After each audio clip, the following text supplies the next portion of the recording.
them to the point of wanting to be in our restaurant or purchase our products or services. One has to do with the relationship that they feel with us, and the other has to do with the sense that they have reduced their uncertainty about wanting to buy from us. And there are two principles of persuasion that apply to each of these. Let's talk about the first of these dimensions, the one that allows us to build and manage relationships in the first place. The first is the principle of reciprocation. This is one that exists in all human societies. We listen to the anthropologists, the sociologists, they tell us there is not a single human culture that fails to train its members from childhood in this rule that says, I am obligated to give back to you the form of behavior you first did to me. You invite me to a party, I should invite you to one of mine. You remember my birthday with a gift, I should remember yours with a gift. You do me a favor, and I owe you a favor. And I'll say something very simply here. In the context of obligation, people say yes to those they owe. Can you see the power that this gives you? If everybody has been socialized into this rule from childhood that says, I must not take without giving in return. I must not take without giving in return. Because I know we have very nasty names for people who take without giving in return. Don't we? We call them moochers, or spongers, or takers, or ingrates, or teenagers. Actually, can I get a witness? And nobody wants to be legal. So, if you put yourself in this position of giving first, you get back what it is that you've given. You've given value. People stand ready and eager to give in return. Have you ever walked down a corridor at the office and somebody's coming towards you don't know very well and you smile at that person? What do you get? You get a smile, but only if you go first. This is an amazing system.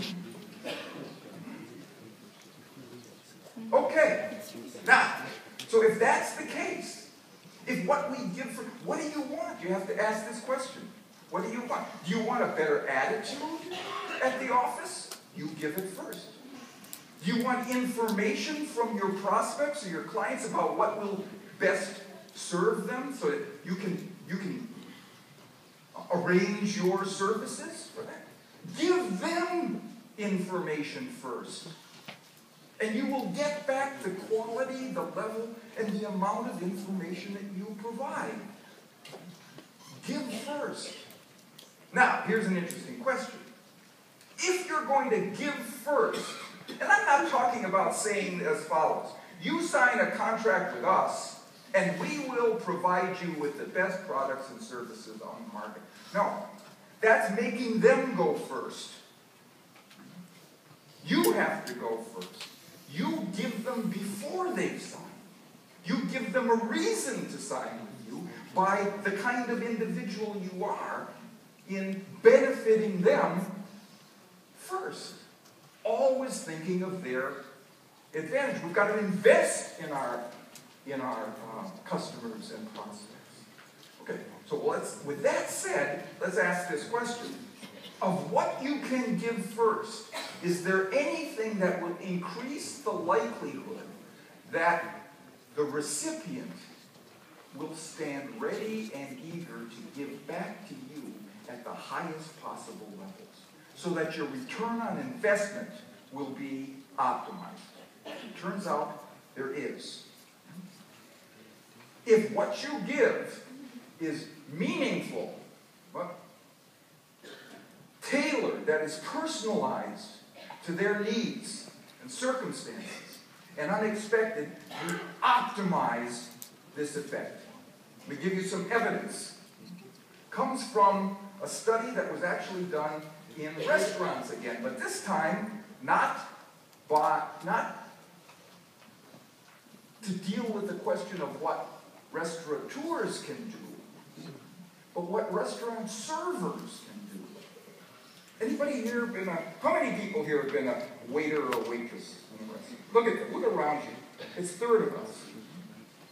You know how important tips are, because they pay you spit. So you need tips. Is there anything you could do? Not anything at all now, according to the rule of reciprocation that says that people want to give back to you in the moment after you have given to them. Is there anything you could do to increase your tip when you come to the table at the end of the meal, right? All the merits of the case have already been decided. You bring the tip tray, you put it down. Thank you very much for your kind patronage. Please return. Anything you could do in that moment to increase your tip? Who's got an idea? A smile. That's a good one. What else? Touch. Okay. Give him a sucker. I heard that this would be a smile. Yes. What a good idea. A mint. A mint on the tray for each diner. And what happens is tips go up 3.3%.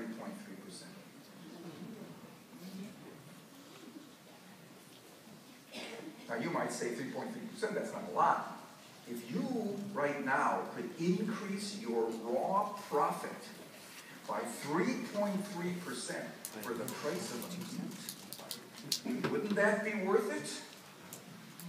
Now here's why I like this stuff. The researchers didn't stop there. They had another condition in which they asked the server to come to the table and put 2 mints on the tray for each diner. And people said, 2? Really, 2? That's unexpected. For me, 2? And tips went up 14%. All in keeping with this simple rule of behavior. People want to give back to you in the moment after you've given to them, and the more you've given them, the more they want to give back. Now remember I said I like this study? I actually love this study because the researchers weren't finished yet. They had a third condition. In this case, the server was trained to come to the table,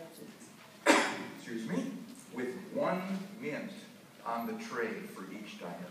Thank you very much for your kind patronage. Please come back.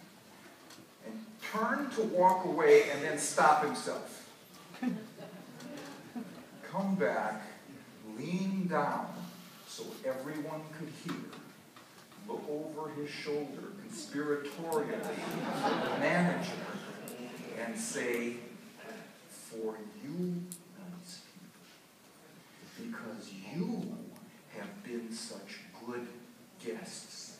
He reached into his apron and he put down the 2nd mint in front of each diner. And tips went through the roof. Showmanship. 23%. Not a 23% tip, a 23% increase over the normal tip. Let's unpack that third condition to understand what happened here. It was successful because that 2nd mint, when it hit the table in that fashion, was meaningful. It was a 100% increase over the first mint. So notice, meaningful is not the same as expensive. It just has to be significant in the eyes of the recipient, what you give. Secondly, it was unexpected. He turned and walked away, and then came back with this mint. But finally, and here's the one I would like you to optimize, it was personalized for the table, because you have been such nice guests. I'm doing this for you.